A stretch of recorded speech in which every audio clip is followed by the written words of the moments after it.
Greasing and lubrication. Proper lubrication is one of the easiest ways to extend the life of your mower.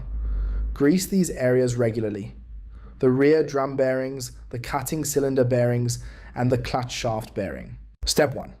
Clean grease nipples before greasing. Step 2. Apply fresh grease until clean grease appears at the bearing. Step 3. Wipe away excess grease. Chain lubrication. Ensuring that the chains are constantly lubricated is vital to protect your mower from excessive chain and sprocket wear.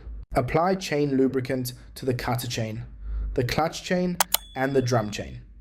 Rotate the chain while applying lubricant for complete coverage, ensuring that you apply grease to both sides of the chains. The drum chain can be somewhat tricky to lubricate.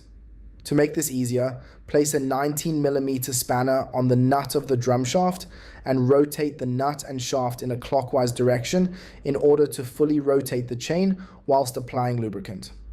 Standard chain lubricant can also be used, but we prefer a thick wheel bearing grease as it does not wear off as quickly and can be applied somewhat less regularly.